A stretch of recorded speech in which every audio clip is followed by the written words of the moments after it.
اماں کو آپی کے ہاتھ پیلے کرنے کی اتنی فکر تھی کہ جب بھی گھر میں خواتین ملنے آتیں یہی تذکرہ چھیڑ دیتی۔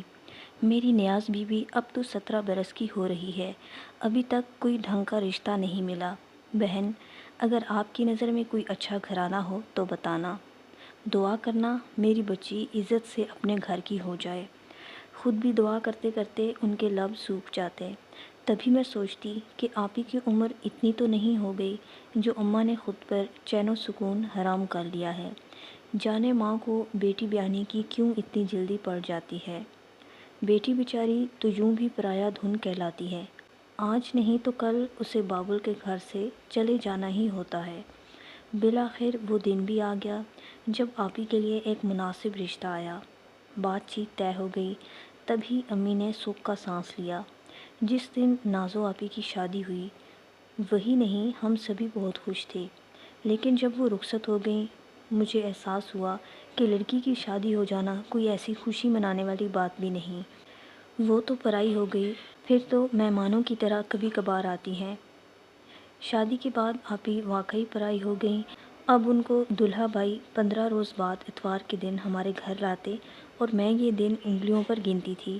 وہ صرف دن بھر کے لیے آتیں، شام ہوتے ہی دلہا بھائی لینے آ جاتے۔ وہ انہیں رات کو رکنے نہیں دیتے تھے۔ جتنی دیر وہ ساتھ رہتیں جی خوش رہتا، جو ہی جانے لگتیں دل کا پھول مرجھا جاتا تھا۔ میں آپی کے گھر بہت کم جاتی، کبھی جاتی بھی تو زیادہ دیر نہ ٹھہرتی، ان کی چڑچڑی جیٹھانی مدیحہ کی وجہ سے، جو ٹیڑھی ٹیڑھی آنکھوں سے مجھے دیکھتی تھی۔ مدیحہ کی بہن کا رشتہ ٹھکرا کر دلہا بھائی نے اپنی بھابھی کو مایوس کیا تھا۔ آپی کی ان سے شادی قسمت میں لکھی تھی، لیکن اس عورت نے تو میری بہن سے اللہ واسطے کا بیر ڈال دیا تھا۔ مدیحہ کو یہی غصہ رہتا کہ اس کی بہن اس گھر کی بہو بن کر کیوں نہ آ سکی۔ جوں جوں دن گزرتے گئے یہ غصہ کم ہونے کی بجائے بڑھتا گیا۔ بات بے بات کا وہ بتنگڑ بنا لیتی اور جھگڑا کرنے لگتی۔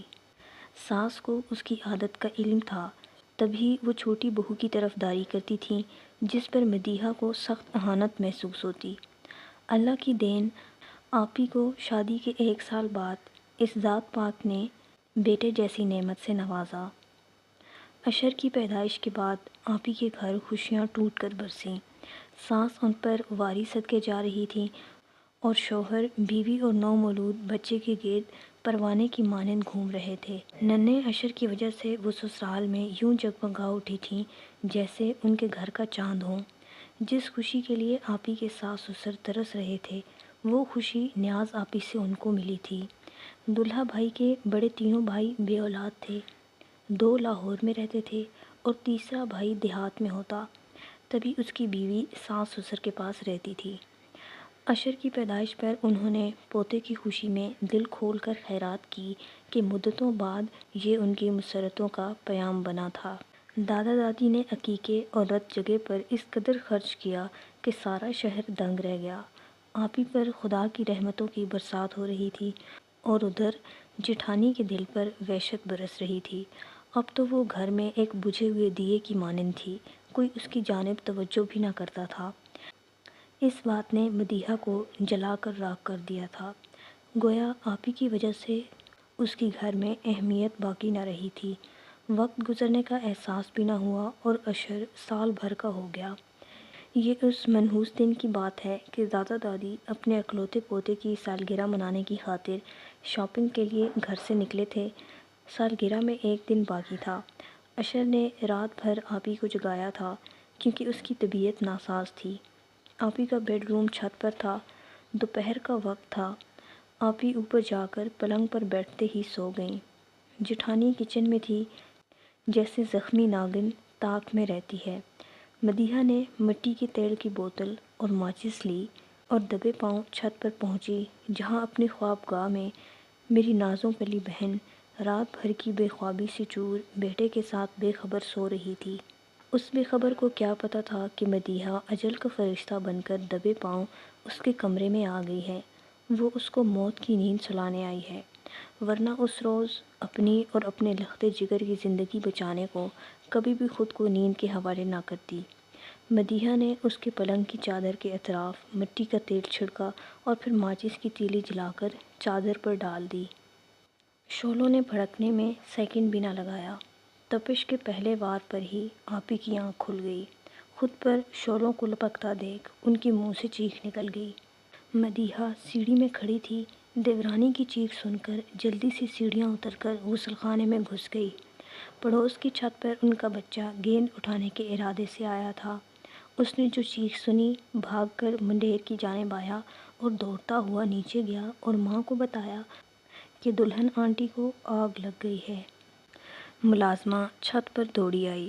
اس نے دیکھا کہ آپی کے کپڑوں میں آگ لگی ہوئی ہے۔ انہوں نے اپنے بچے کو اٹھا کر پلنگ سے دور پھینک دیا تھا۔ بچہ فرش پر گرا ہوا تھا۔ ملازمہ نے جان پر کھیل کر بچے کو اٹھا لیا اور کمرے سے باہر لے آئی۔ اس کے پیچھے آپی کمرے سے نکلی۔ تب تک ان کے کپڑوں کو آگ نے لپیٹ میں لے لیا تھا۔ کپڑوں میں ہوا لگنے سے آگ بھڑک کر اور زیادہ ہو گئی۔ پھر بھی آپی نے ہمت نہ ہاری۔ ممتا کی ماری ماں ملازمہ کے پیچھے بھاگی، مگر سیڑھیوں تک آتے آتے گر گئی۔ ملازمہ کے بعد ٹونی کے بتانے پر اس کی والدہ اور چچی بھی بھاگتی ہوئی آ گئیں۔ انہوں نے زور زور سے دروازہ بجایا۔ ملازمہ، جس کے بازوؤں میں بچہ تھا، صحن عبور کر کے آپی کے گھر کا دروازہ کھولا۔ یہ خواتین اوپر گئیں جہاں سیڑھیوں کے پاس میری بہن جلے ہوئے کپڑوں میں پڑی تھی۔ وہ 80% جل چکی تھی۔ ٹونی نے یہ بھی دیکھا تھا کہ جب مدیحہ سیڑھیاں اتر رہی تھی، اس کے ہاتھ میں بوتل اور ماچس تھی۔ تبھی وہ تیزی سے نہانے کے بہانے غسل خانے میں گھس گئی تھی۔ ابھی یہ لوگ گھر میں موجود ہی تھے کہ آپی کے ساس سسر آ گئے۔ ملازمہ نے سارا ماجرا بیان کیا۔ دادی نے پوتے کو اس کے بازوؤں سے لے لیا۔ بچہ چوٹ لگنے کی وجہ سے بے ہوش ہو گیا تھا، غالباً سر میں چوٹ آئی تھی۔ ساس سسر اوپر گئے، بہو بے ہوش پڑی تھی۔ اس نے کوئی بیان نہ دیا۔ اس کی زبان کو شعلوں کی تپش نے چاٹ لیا تھا۔ الفاظ اور خیالات تک جل کر خاکستر ہو گئے تھے۔ وہ چاند سا چہرہ اور سندر سا بدن راکھ میں بدل گیا تھا۔ آپی کو نیچے لایا گیا۔ وہ ہوش میں آئیں اور نہ ہی انہوں نے کچھ بیان دیا۔ بچے کو ہسپتال لے جایا گیا۔ اس کی جان بچ گئی، مگر ماں ہمیشہ کے لیے اس سے بچھڑ گئی۔ کہتے ہیں ظالم کو ظلم کی سزا ضرور ملتی ہے اور ہر ایک کو اس کی کیے کی سزا بھگتنی پڑتی ہے، نہ جانے کون سی دنیا میں۔ میری بیچاری بے قصور بہن کے معاملے میں تو ایسا نہیں ہو سکا۔ وہ اپنے جلے ہوئے وجود کے ساتھ منو مٹی تلے جاس ہوئی اور اس کی منحوس جٹھانی اسی گھر میں رہتی رہی۔ ملازمہ کو ڈرا کر آپی کے جیٹھ نے کافی موٹی رقم دے کر اس کا منہ بند کرا دیا۔ ٹونی تو بچہ تھا۔ اس کے والدین نے اس کو بھی سختی سے تاکید کر دی کہ تم نے اس کے بارے میں ایک لفظ نہیں بولنا، ورنہ پولیس ہم سب کو پڑوسن کو جلانے کے الزام میں پکڑ کر لے جائے گی اور جیل میں بند کر دے گی۔ اچھا ہے کہ ہم اس معاملے سے دور رہیں۔ جہاں انصاف کا بول بالا نہ ہو اور رشوت کے کرشمے جلوہ گر رہتے ہوں، وہاں تو لوگ سچی گواہی دینے سے بھی ڈرتے ہیں۔ غرض آپی کے جیٹھ اور سسر نے چولہا پھٹنے کا کیس درج کرا دیا، کیونکہ مدیحہ دلہا بھائی کی سگے چچا کی بیٹی تھی۔ مگر جلنے والی تو جل کر مر گئی، وہ کب واپس آ سکتی تھی، اور کون عینی شاہد تھا جو اس کے حق میں گواہی دیتا؟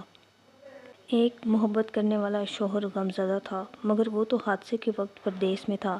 میں سوچتی ہوں کہ نہ جانے کب تک یہ چولہے پھٹتے رہیں گے اور میری بہن جیسی بے گناہ عورتیں جل کر مرتی رہیں گی۔ اف، یہ شرفا کے گھرانے، جو اپنی عزت رکھنے کو تھانے کچہری سے دور بھاگتے ہیں، پھر کہہ دیتے ہیں کہ جلنے والی تو جل کر مر گئی۔ اگر مرنے والی سے ناتا تھا تو جس نے جلایا وہ بھی تو ان کے گھر کی عزت تھی، اور گھر کی عزت بچانا ہمیشہ شرفا کا شیوا رہا ہے۔ اشر کو انہوں نے ہمیں نہ دیا کیونکہ وہ اپنے دادا کی جائیداد کا اکلوتا وارث تھا۔ اسے اس کی تائی نے گود لے لیا اور پالا پوسا۔ وہ اب ماشاءاللہ جوان ہے، کبھی کبھار ہم سے ملنے آتا ہے۔